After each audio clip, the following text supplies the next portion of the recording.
I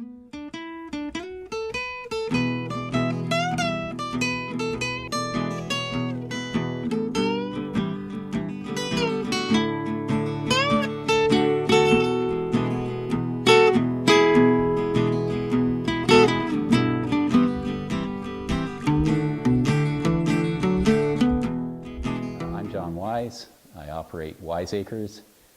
It's an operation of about 200 acres. It's a mixed farm, certified organic. We do strawberries, vegetables, chicken, beef, and pork, and soybeans and wheat. So this field here will be strawberries in 2016. There's a couple of acres under the snow there, all put to bed under their straw mulch. We do a rotation of about 2 years of strawberries and then 2 or 3 years of cover crops and hay.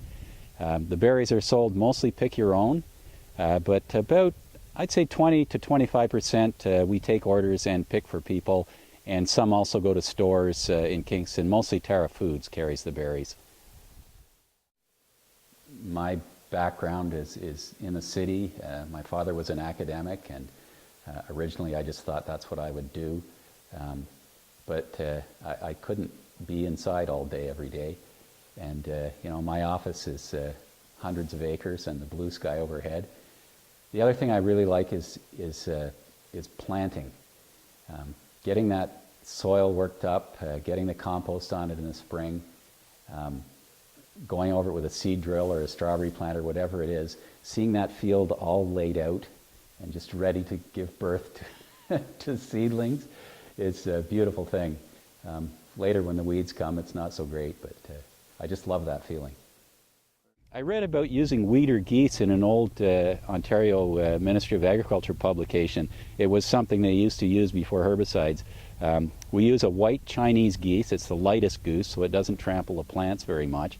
And they are fussy eaters. They won't touch strawberry leaves. But they love grass and dandelions and a few other weeds. And grass and dandelions, as any strawberry grower knows, are two of the main weed problems in strawberries. So after harvest, you obviously don't want the geese in there at harvest time, or you'll have a lot of poop on your strawberries. But after harvest, after renovation, we fence off the strawberry field with an electrified netting about that high, which keeps the geese in and raccoons out, and the geese go to work. They work dawn till dark, 7 days a week. And at the end of the season, you can eat them. And I've never found any other employees that will accept those conditions. I don't do a lot of hay anymore because I don't keep animals over the winter. Any land that's in hay, I sell the hay, and that's really the only involvement I have with it now. I do a fair bit of pasture because the pigs are pastured and so are the cattle. So electric fencing is a big part of my life in the summertime, and I like to see the animals out ranging free.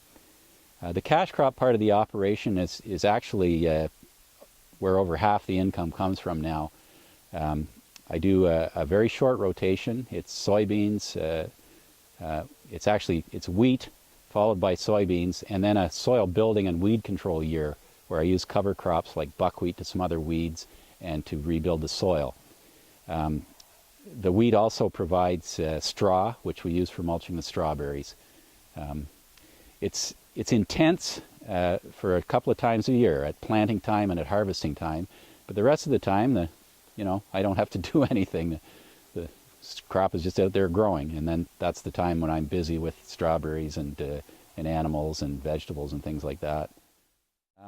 I honestly can't remember the first year I joined the NFU, but it was at the time when the NFU was reviving itself in Ontario.